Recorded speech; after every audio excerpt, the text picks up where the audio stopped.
You've tuned into the Bellingham Podcast for the week of December 9, 2018. This is episode 103. From that city by the Winter Sailor Sea, I am AJ Barce. And straight out of 98226, I am Chris Powell. On this episode, we are in the Venn diagram of analog and digital in life. In this case, we're talking about books. We're recording live from one of our favorite places in Bellingham. Can you guess what it is? We'll give you one guess. Its initials are VB. Pull up a chair. Let's talk for a little bit. This is the Bellingham Podcast. I smell the sweet, sweet aroma of caffeine and pages of books. How you doing, Chris? I'm doing just great. We are in a wonderful area. AJ Barce, where the heck are we? We are in the Penthouse of Fairhaven. That's what I'm calling the this. Penthouse of Fairhaven. Yeah, we're at Village Books. We're in the top floor of what they're now calling their Writer's Corner. The Writer's Corner, that's right. Yeah. Southwest corner if you got the compass activated. Compass and the Google Maps. So housekeeping at the top of the show. If you've been listening to us for the last 2 or 3 episodes, we have been alluding to the fact that we've been reaching out to the community for partners. Let me be clear at the top of the show. Chris and I are not looking for advertisements. We don't want to be a generic podcast that is, we have to do a certain amount of things for a certain amount of listeners. That's not what our show's ever been about. And what Chris and I have been looking for is just people or entities that wanted to support the show and what we're about and what the show is about. And out of it, we found somebody that fit the bill, what I call the goods list. The goods list actually is rather extensive in some cases, but they're all quality, and they're all places and people that we believe in. Yeah. And one of those places that are on our goods list that we've talked about in many episodes in the past is Village Books here in Fairhaven in Bellingham, a long-time independent bookstore here in Whatcom County, both in Bellingham and in Linden with their second location. So yeah, we are recording live here. If you may hear some room ambience and other such, and you may be able to hear pages turning from those reading a book. But we're recording here for a particular reason. Yes, because this episode is in partnership with Village Books and Libro FM out of Seattle, Washington. And if you haven't heard of Libro FM, they are a audiobook company in which they partner with independent bookstores around the nation. I think they have 5,000 or so. Yeah. Independent bookstores. Well, you can't spoil. I got an interview with the CEO and founder. But dude, I always go to the last chapter to see how things end. No! Don't Cliff Notes this, dude. So, in all honesty, we want to say thank you to our partners for this episode, Village Books and Libro FM. Absolutely. And on this episode, you're going to hear from both the owners of Village Books as well as the founder and CEO of Libro FM.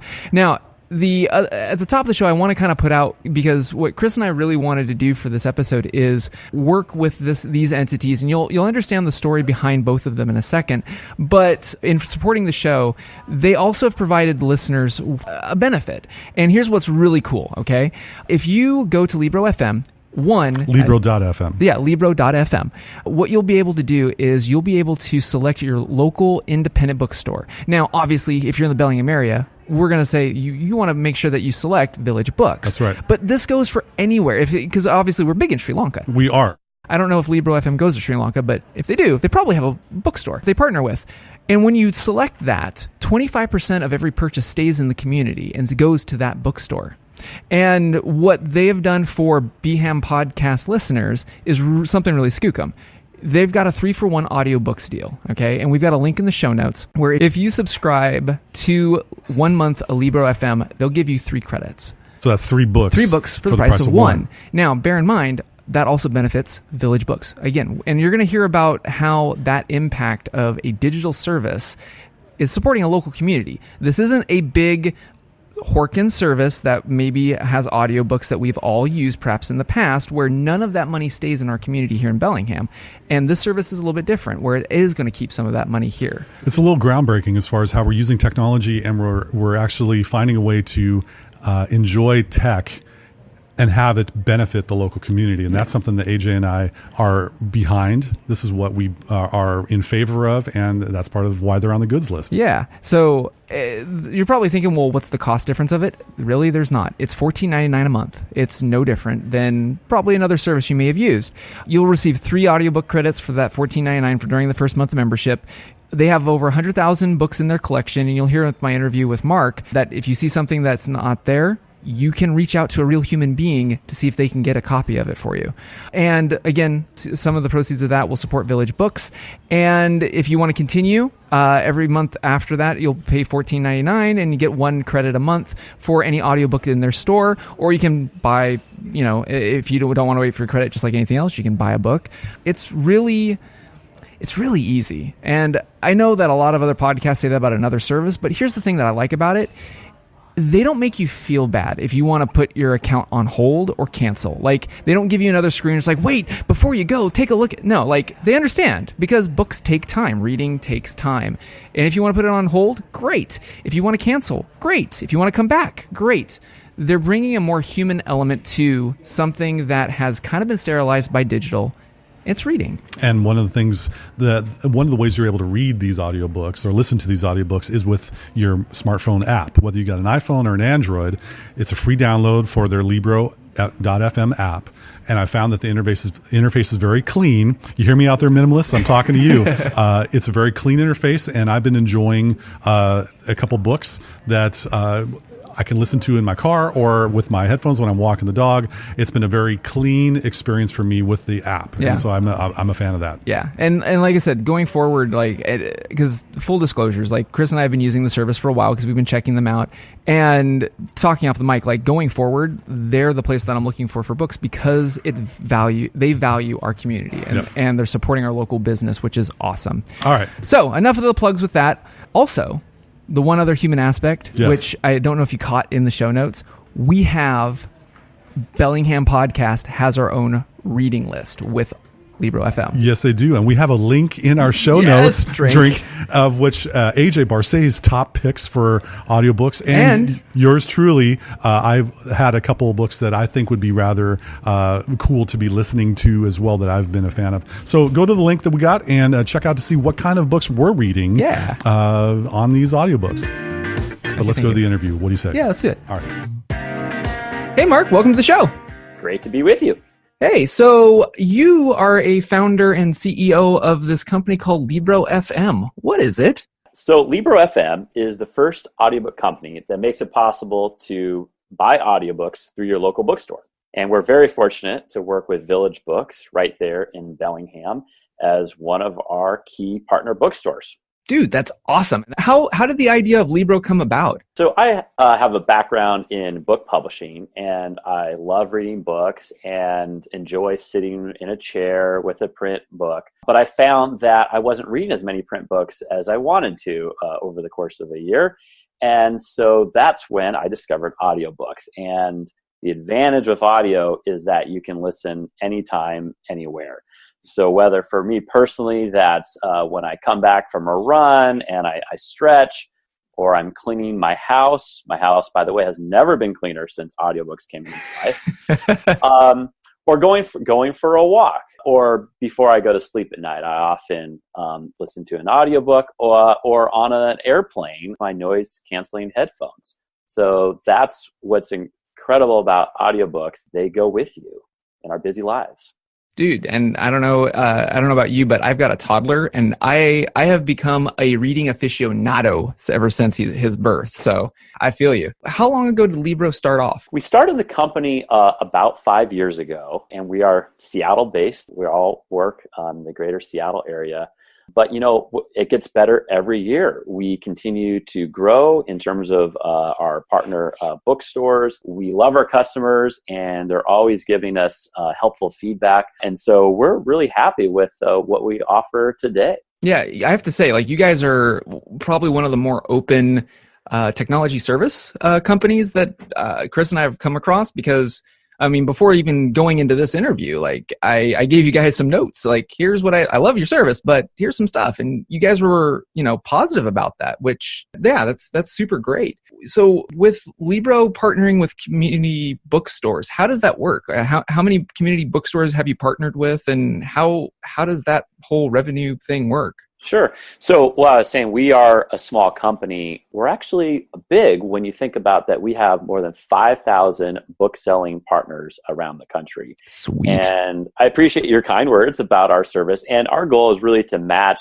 the service that a customer gets when they go into an independent bookstore. Because for us, it's all about the people. And and our customers know they're real people behind Libro FM who love audiobooks and offer great recommendations. And so that's our secret sauce. It's a very tasty sauce. But how it works is we partner with bookstores, and but it's all localized. And so, for example, at Village Books, you can either go into the store and talk to the fine booksellers there and get audiobook recommendations, or sit in the comfort of your home and go to the website also to get recommendations from these booksellers, or see what's popular across other partner stores and browse our bestseller list. So that's one of the unique things about what we do. Yeah, no, I love it. I mean, the fact that there's more of a human element to this, which, I mean, that's the thing. Like books, you're all about the author, you're about the reading experience. And up until I met, honestly, you and your company, like audiobooks has kind of been sterilized because of perhaps a juggernaut that is also in this area. And yeah, like being able to connect a little bit more with community, I think that's important, because leading up to where we're at today, like, I mean, it wasn't too long ago that there were big box bookstores that were putting out the local businesses out. And that was kind of a sad day. And to see somebody like you and a company like yours come in and actually say, hey, digital's not here to wreck your day. We should be augmenting the local bit. Looking onto your guys' website, I noticed that you there's like a percentage that stays within the community. And how does that work out with Village Books and Libro? Libro more or less shares the revenue with the partner bookstore. So we are true partners together. And so a customer can feel really good about deciding to put their money in their community instead of a big corporation, and know the people that they're supporting personally. So I got to know what you're listening to right now, what you're reading. Let me pull up the Libro FM app. Shameless plug are allowed. I'm currently listening to an audiobook called Barons of the Sea. My father and I are listening to the book together because we love sailing and sea stories, but enjoyed recently some of David Foster Wallace's nonfiction essays. And one of my favorites is a supposedly fun thing I'll never do again. So there's so many books. I could go on and on about what I'm recommending. Dude, no, that's killer. So from what I was reading online, you guys have about 100,000 books. So you're right. We have 100,000 audiobooks, and that's a lot of audiobooks. And so we see our job working with our partner stores and booksellers to help you find these hidden gems out there, right? And to sort through all 100,000 books that are on our website. And so we do it in a number of ways. We have bookseller recommendations front and center on our site.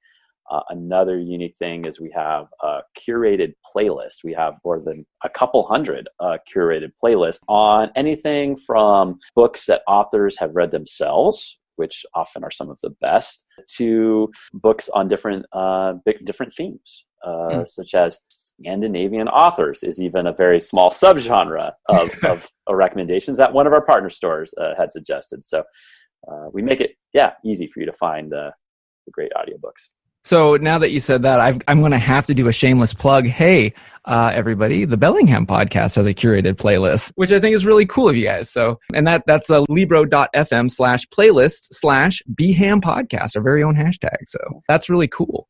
So what's the costs? Like if somebody after listening to this is like, dude, so I can get audiobooks, not support a juggernaut, and support my local bookstore, I'm in. Like, how much does it cost? What do I do? What do I get?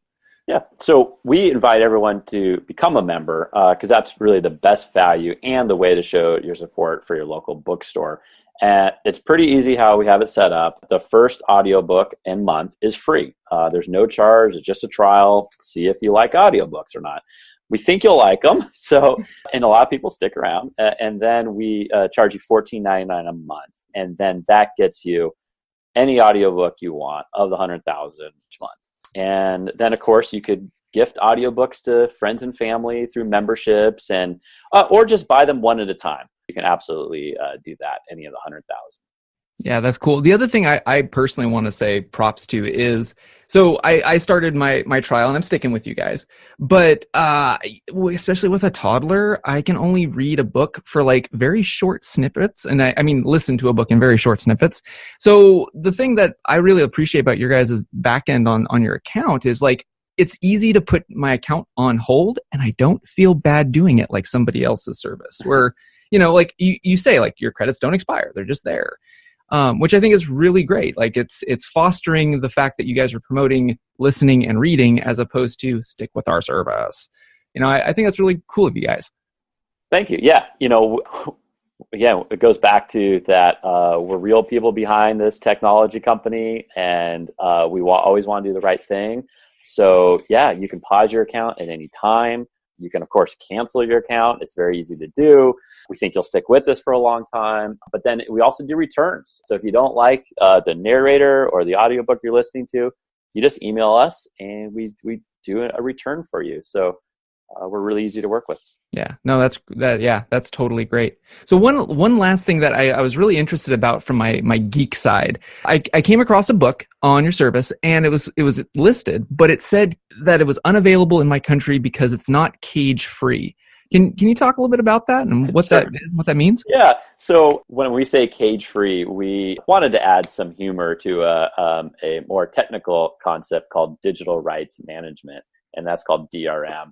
And it's important for us that all of our audiobooks are cage free, that they're DRM free. And that's different from other companies out there. And what it means is that you can then listen to the audiobook on multiple devices. So whether you have a computer or an iPad or an Android device, you can listen to that audiobook and it's not locked. And it's also an important philosophical thing for Libro FM. And we feel strongly about that. Yeah, and so do Chris and I. And when I read about that, I thought that was absolutely great because we like our digital things not only cage free but grass fed and non-GMO. Absolutely. We should add that too, that our Libro FM audiobooks are non-GMO. You heard it from the CEO and founder, folks. Yeah. Well, anyway, Mark, thank you so much for being on this show and doing this interview. Great. We love your show and Village Books, and thanks for spending the time talking with us about audiobooks.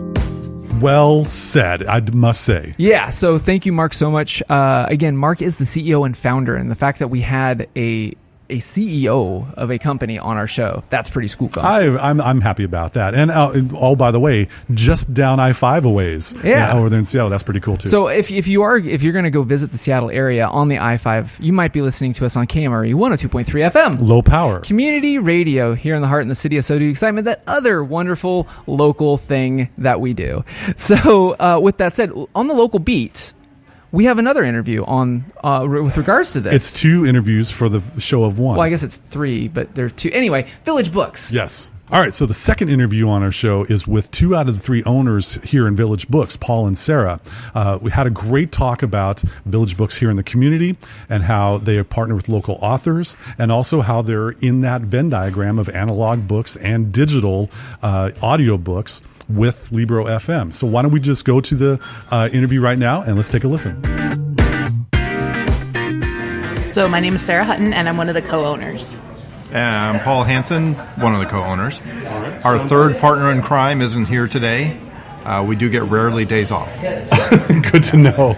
Village Books it's easy to say. Village is a main staple of Bellingham, okay? And I would even argue of Whatcom County. How has Village Books changed over the years? What has it always been like in this building? How long has Village Books been around? I don't know if the show is long enough to talk about how much has changed over the years. We truly have a manual on it, and we're going to be illustrating the history here in the store here in the coming year. Actually, we've got a goal for that. It started out really small, a couple of doors down, and it's been growing ever since. It's moved in different permutations around Fairhaven, always within a few doors of each other. This building that we're in right now was built in 2004. And it's gone through a number of changes and facelifts. Most recently is the introduction of our newest cafe up here, tenant, the Evolve Chocolates and Cafe. When we took over ownership, somebody said, a lot of people said, don't change anything. I said, if we don't change anything, that'll be a change. So. That is incredibly zen. So in addition to being a bookstore, what would you say Village Books impact, or how does it enhance Bellingham and Fairhaven? Where would you say that would be its best feature other than selling books? Probably what we're best known for is being a part of the community. We, the previous owners, Chuck and Dee, won Philanthropic Business Owners of Washington State, which is no small honor at all. And we have continued in that tradition with our Rounded Up program, where we select one nonprofit per quarter to highlight, and folks can contribute at the registers, and we try and do coordinated events with each of those nonprofits. And it's also on a smaller basis too. Families come in and, we'll see them as little ones, and then they grow up and have their own little ones. And so it is really community on a ground level, as well as some of the big picture things that we do. Excellent. Totally. So I've got to ask a kind of a hard question, okay? How did Village Books survive the era that was the big box bookstores? I mean, we had brands that will not be named, but the green and white logo moved into several towns and pretty much killed the local bookstore around the United States. How did Village Books survive this? Oh, good golly. I think it's that community aspect. It's being responsive to the community, and it's being a part of the community. Both Sarah and I come from a corporate background. We used to work for those big box stores. I was in the little box. She was in the big box. I was in the big box. And it was, I don't know about you, but it was always my aspiration to work in an independent bookstore. It was like, okay, well, here I'm doing this, but I really want to work in the big show. That's where the real booksellers are. And seeing the change from working in that atmosphere where you had no local control whatsoever. A local author would come in and say, hey, could you carry my book? We'd say, I'd love to. Let me check with the home office back in Sioux City, Iowa, and see if they would want to carry the book here. And then we'd have to go through a process, and maybe not. But here, it's like somebody walks in and says, hey, I've got a new book. Can you carry it? Sure. Do you have copies? Yeah, bring it on in. We'll put it on the shelf. And ultra responsive. And both with our authors and with our customers. People come in and they want something, we can make a decision to carry it here. It's local control. And we also have a customer base that is really aware of the importance of a shop local movement. And so I grew up primarily in Las Vegas, where there was not a whole lot of shop local happening. There weren't many other things other than chains to shop at. And so I didn't have that concept of an independent store or an independent business, and how economically that's a different thing than the big box whatever that shows up in the strip mall. So it's I think it's a testament to the customers too, that they realize that if we're here because of them, and that is the way it needs to be going forward as well. From a customer standpoint, speaking for myself, I get that from the vibe of the staff.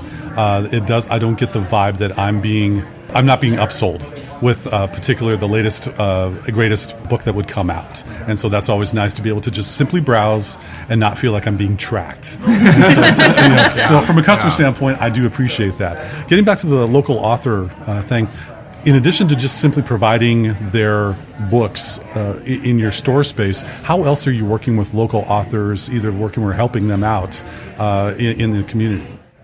Well, golly, it starts right here where we're sitting in the writer's corner. It was this is probably the perfect demonstration of the combination of supporting our local writers and building community. Because Sarah and I are both writers as well, and getting out of your cave and connecting with other writers for the first time is a really daunting thing. It's very scary. Yeah. And we've got a really rich writing community here in Bellingham with a lot of other organizations as well. But one of my favorite things to ever hear about is when somebody said, oh, thank you to so-and-so coffee shop for providing a space for me to write my book. It's like, that's what people do. They get out of their den, they get out of their cave, and they come out and they have a place to write. But this is also a place for our writers groups to meet and connect and generate their work and kind of their first toe in the water of getting involved with the writing community. And then we've got the writing classes that we've produced through the Whatcom Community College in partnership with them, and the Chugging Out Writers Conference, and then our publishing program. And so we really take it from the germ of an idea anywhere along the writer's journey. We're there to help and serve and be a part of all the way through publication and events. It's a multifaceted approach from what you're describing. Here in the Writer's Corner, as we're looking around, there's a reservation schedule cleanly posted on one of the tables, and it's pretty much booked Sunday through Friday. I guess Saturday would be the Sabbath for writers to actually enjoy Bellingham, but I think there's definitely opportunities with this third floor corner, dare I say, what is it, southwest nook, to be able for writers to be able to connect. It's the Penthouse. The Penthouse. This is the Penthouse of Fairhaven right here. Okay, The Writer's Penthouse. The Writer's Penthouse. There we go. You heard it here first.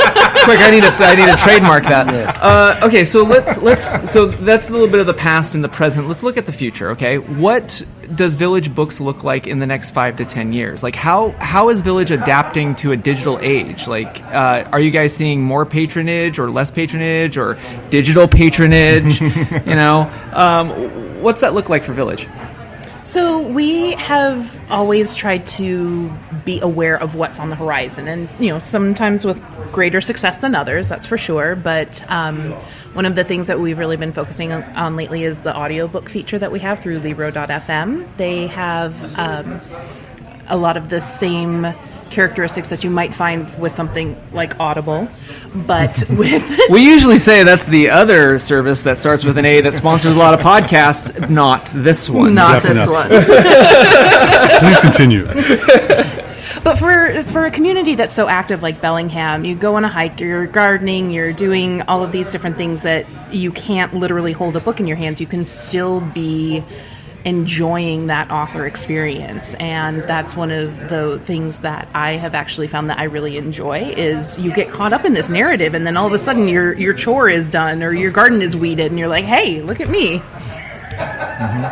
Yeah, I used to just enjoy them on CD, and the only CD player I had was in my car. I wasted so much gas just driving around and around until I finished the book. Now I don't have to. Excellent. Going back to your partnership with Libro FM, what does that partnership mean, and how does it benefit Village Books and our community as a whole? Coming from the horse's mouth, how do you see that Libro is benefiting you and the Bellingham community? That's a really big question. It's not a hard question. It's just a big question because how to answer it. So you were asking before about how we stay on the leading edge of technology. And Libro FM has made it so easy for us to do that by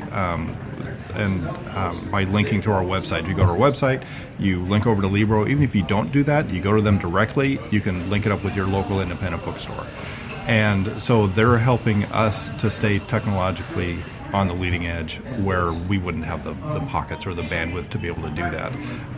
You spoke with Mark, you see how great they are, and to have such a dynamic partner that's also involved with this, and they're getting our staff recommendations so that we can personalize the selection for our customers beyond just, here's some more digital audiobooks and here's the best sellers. These are ones that we stand behind here at Village Books. And then there's just the value of keeping things local. I mean, from a purely financial point of view, I'll throw some numbers out. So every $100 you spend, if you spend that in a local independent bookstore, $67 of that stay in the community. That's building our roads, that's going to our schools, that's all of our infrastructure. You spend it with a chain, and about $33 stays in the community. If you buy at a online source that shall remain nameless, how much do you think comes back into the community? A dime? Much. None. Yeah. No, okay, well. Yeah. 2/3, 1/3, Zero. no thirds. Zero thirds. Yeah. 0 thirds. None of the thirds. So I've got a fairly targeted question for you. As this episode is going to be aired during the holiday shopping season, if there was one item in this hallowed ground of a bookstore for a holiday gift item for the kiddos, let's just say they're 11 and 8, for example. Sarah, what would you think would be a appropriate or a really great gift idea? Chris, it sounds like you're trying to get advice for yourself. Or No. family members in it. I know a guy. Oh, okay, just making sure. Asking for a friend. Yes, exactly. So, I mean, A friend. Yes. So, a couple kiddos. What would be a great gift idea that one can find here in Village Books? Do they have to share, or do they each get their own item? Let's try sharing. Okay. One of the things that we just got in that is actually really fun is Bellingham-opoly. Yes. our Monopoly style game focused on Bellingham, and so that could have you could have a very fun family game night, and just, there's always a lesson to be learned about money and power in Bellinghamopoly. So, and we have a property on there. I think it's for $800. You too could buy Village Books. That's a deal and a half. Is that before or after you go to jail? Hopefully not even. Right. That's not Yes, Chris. Hey, I always enjoy talking with the big guns. Dude, I also have to say, so Sarah's doubly the goods. You know why? Oh, I know why, but tell us why. Okay, so right after we did that interview, she had to look at me and she had to bust out her watch that she was wearing because she's a listener of the show. Yes, indeed. And so I have to say, Sarah, you're doubly the goods because she is part of the watch fam. That's right. It was a rather impressive watch, and it almost looked like one of those tourbillons. Tourbillons. It was a skeleton. It was a skeletonized watch. We'll have a picture up on my Instagram at AJ Barce. We got a couple of shots from this recording, so you'll be able to see the owners of Village Books as well as the wrist shots that we did, which was really cool. All right, let's wrap this thing up. This has been a whole lot of fun. Yep, that wraps up for this edition of the Bellingham Podcast. Thank you again so much for listening to us, rating us, reviewing us, wherever you'd like to get your podcast. Remember, if you're in the Bellingham area, you might be listening to us on KMRE 102.3 FM. Low power. Community radio here in the heart of the city of subdued excitement. Also, if you are on Libro FM, or if you're looking for recommendations for books brought to you by Chris Powell and AJ Barce, we have our own playlist with Libro.fm. And you can find us at Libro.fm/playlist/BhamPodcast. That's right. We got our own. We're hitting the big time, Mom. We're at the top of the mountain. And on that note, I'm going to put a bookmark in this. I'm AJ Barce. And I'm Chris Powell. Thanks once again for joining us here on the Bellingham Podcast. If I get one more book pun, I get my set of steak knives for my bonus.